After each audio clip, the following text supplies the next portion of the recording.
Okay, so as many of you may have already heard, the American Cancer Society fundraiser Relay for Life is this Friday night at Gordon Track. The event increases awareness and raises money for cancer education, research, and treatment. It's not too late to get involved either by registering online, donating to a participant, or showing up at the event to see what it's all about. At the event, we will have Root Beer Beirut, a cappella, and band performances, a Miss Relay pageant, and movies and games, and all the while people will be walking laps around the track to remember those lost, celebrate survivors, and hope for a future cure. Look out for emails and check out our Facebook group for more information. I hope to see you all there. Thanks.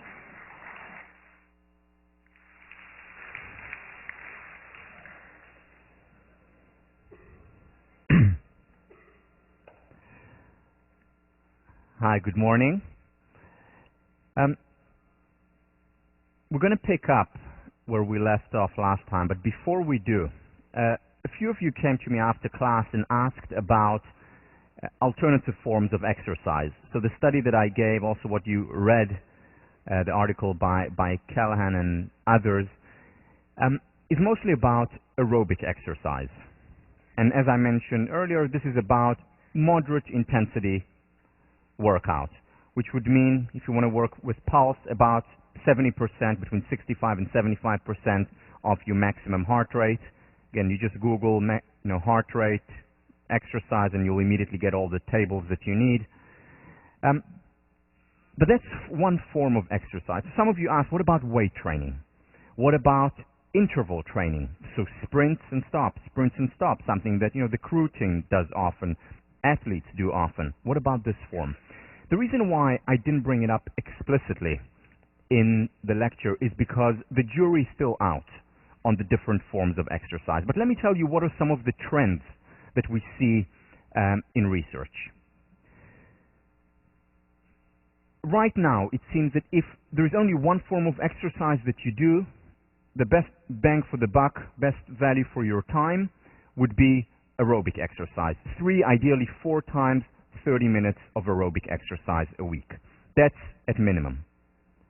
However, if you can also do weight training and supplement the aerobic exercise, that's terrific, that's great.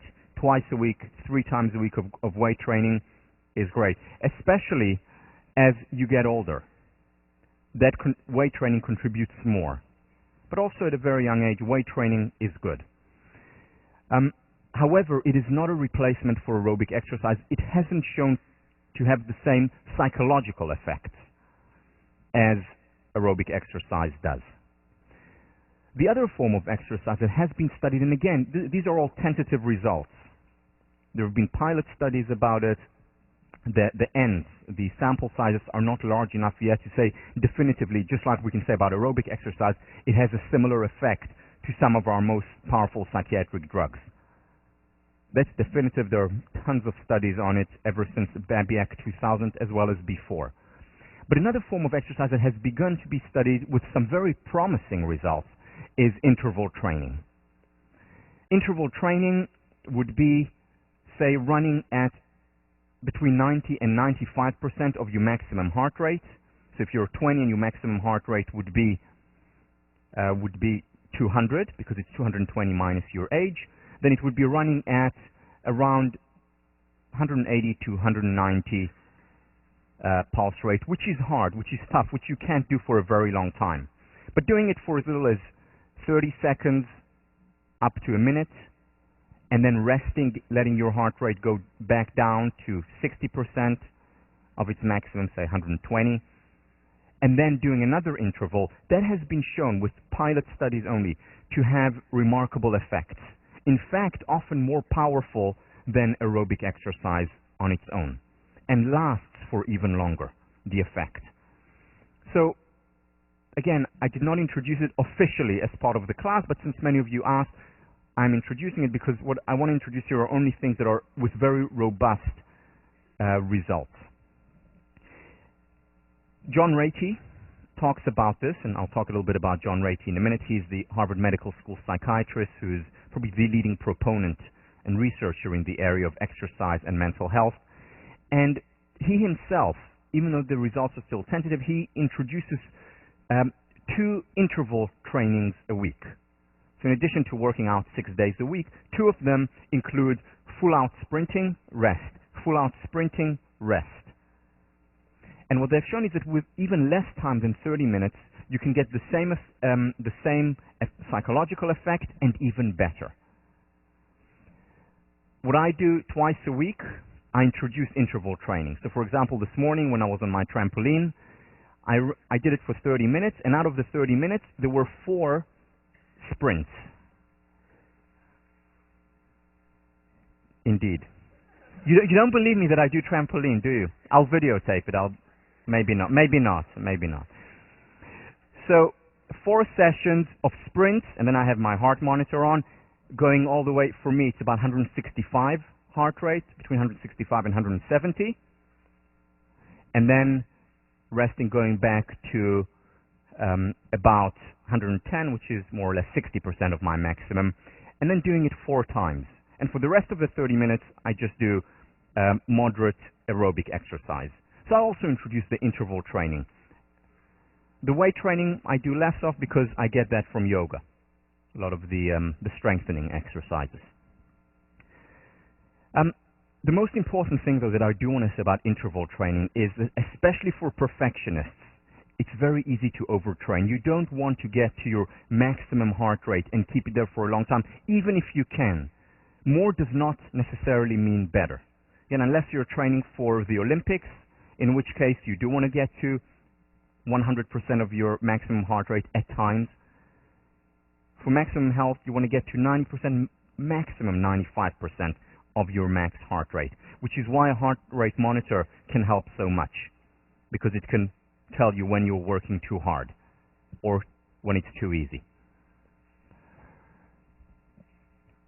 Bottom line, variety is good for exercise. If you can introduce dancing, that's great exercise. If you can introduce once in a while working out in the gym, once in a while playing basketball, rowing, the more variety, the better. But the foundation, at least 3, ideally 4 times a week, 30 minutes of aerobic exercise.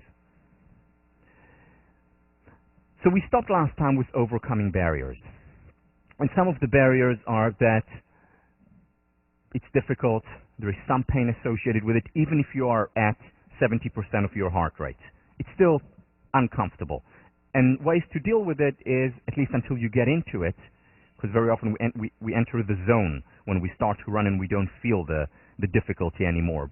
But at least at the beginning, it's important to have social support, to divide and conquer, to build gradually, and to have distractors such as TV, your MP3 or whatever it is. Another barrier, and this one is unfortunately very common here on campus, is that we just don't have time. In high school, I give a lot of talks in high schools, and one of the things that I see there is that students generally, in many high schools, actually have to be part of a team. They have to, in addition to doing physical exercise, PE, they also have to be part of a team. So they get not enough, but more exercise. Whereas one of the first things that go in college, especially or only for students who do not play on the team, one of the first things that go is exercise. I don't have time. I have so many things I want to do. It's a new world. Well, it's also the first thing that goes during exam period because I'm so stressed and I have so many things to do.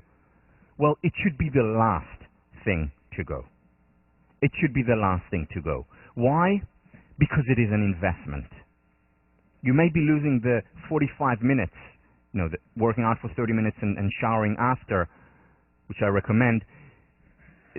You may lose that 45 minutes, but you'll gain so much more. It's such a good investment. Why? Because your memory actually gets better when you exercise. So you get more bang for the buck in terms of time you study. Your creativity levels go up. Your concentration, whether you have ADD or not, especially if you have a tendency toward ADD or ADHD. But even for people without it, concentration goes up significantly. Energy levels go up significantly. So it's a very good investment. Remember I told you the story when I stopped exercising at the end of the squash season. And suddenly I said, I have so much time. And I ended up getting so much less done. A, because I didn't have the rituals, and B, because I wasn't as focused, I wasn't as creative, I wasn't as energized. It should be the last thing to go, especially during stressful periods such as exam period. One way to overcome the time commitment, again, is not to rely on self-discipline. We've established that before. We saw the research. We have a limited amount of self-discipline. Create rituals where, say, 3 mornings during the week you'll do it, or if a good time for you is the afternoon or evening, but have a ritual around it. Another barrier to exercising regularly, and this is an interesting one and often overlooked but extremely powerful, and that is the subconscious barrier. Nathaniel Branden talks about this, and I talk about it a little bit in my book, quoting him. He talks about self-esteem, and part of self-esteem is the notion that we are worthy of happiness, the notion of being worthy of happiness. And when you ask people, are you worthy of happiness, most people will say yes. But if you ask the subconscious, very often for many people, it's no. Whether it's because of the voices that we heard in the past, from teachers, educators, parents, significant adults, society at large, by comparing us to unrealistic models. But very often we have this voice, the subconscious level, that we're not really worthy of happiness. And that is a barrier that stops us from becoming happier. Now, one of the things that we know with exercise is that it's one of the, if not the most powerful drug for making us happier. Now, I know that exercise makes me happier, it makes me feel good, but if my subconscious thinks that I'm unworthy of these feelings, unworthy of being happy, it may, in fact, stop me from exercising. Why?